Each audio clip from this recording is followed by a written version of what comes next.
Fish Locker Junior and I are potentially going coarse fishing tomorrow, and we're going to need some worms. Yeah. So we're going to go and we're going to show you how we collect our earthworms for coarse fishing. Where are we going? On the field. On the field. So we'll show you where we're going.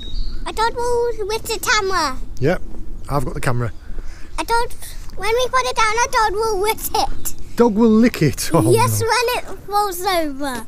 And how do we get our worms? You pat. You pat for them. What we've done is we've come out to a local field. You can do this in your garden, but it's not recommended because, well, I'll explain why.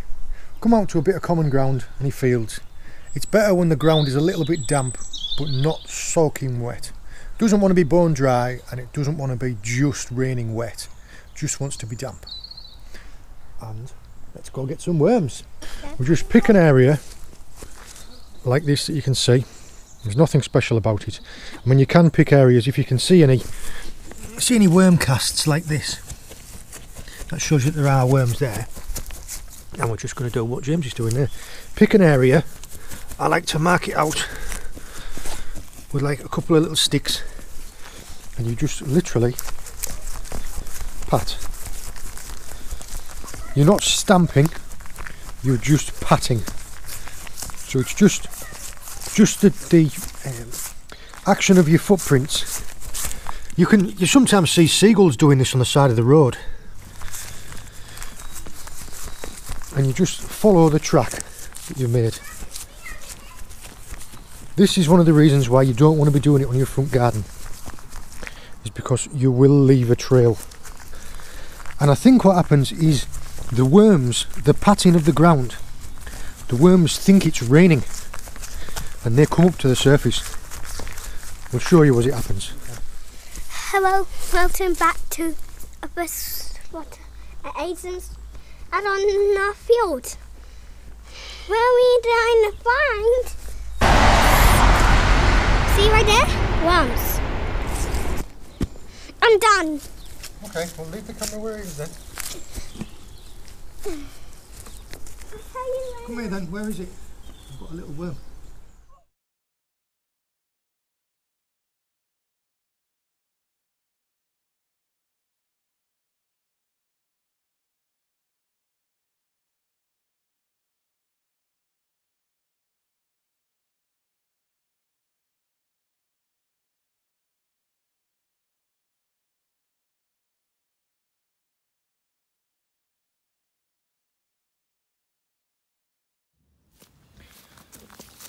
That is what we're looking for.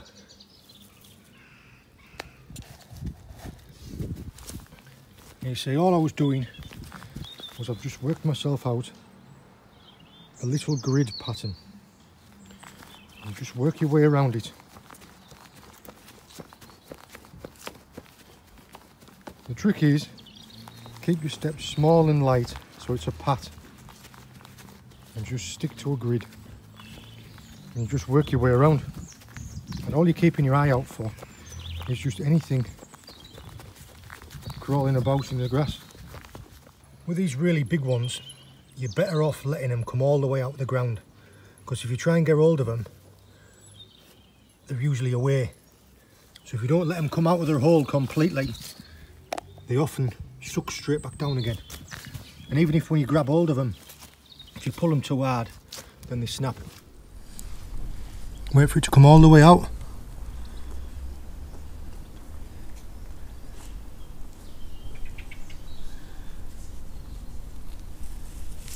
There, look.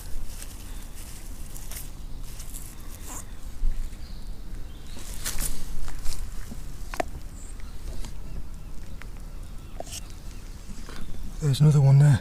I don't know if you can see it.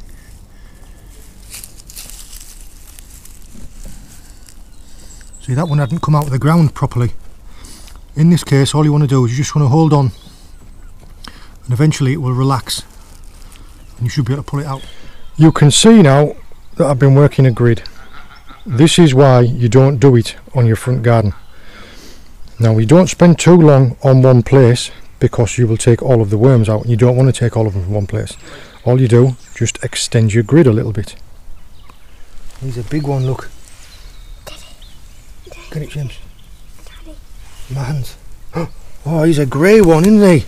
What's in my hands? Good job. Go on, put it in the tub. It's over here, James.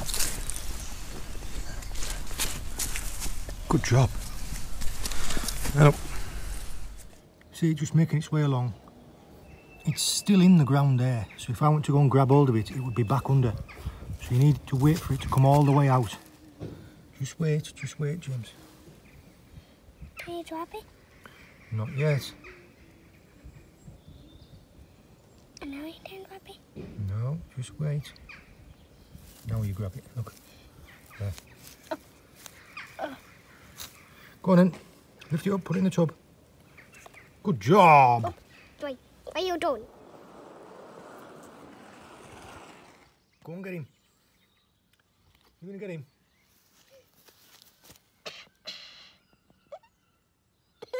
It's hittled! Go on, pick him up, get him in the tub. Don't squeeze him too hard. Oh, let's get him in the tub. Good job.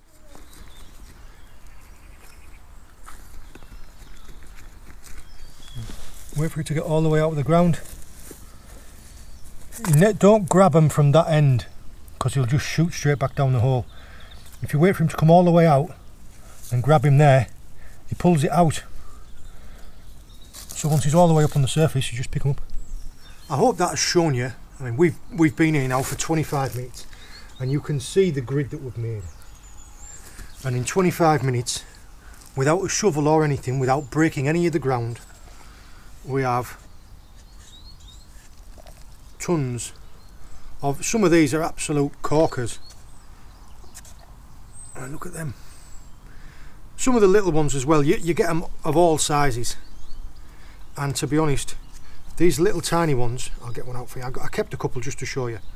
These little tiny ones, which are like that big, they are that small that unless you were using tiny hooks, you wouldn't get much use of them. The ones that we're after is ones like that, and they are fantastic perch baits. I've caught loads on these worms like this.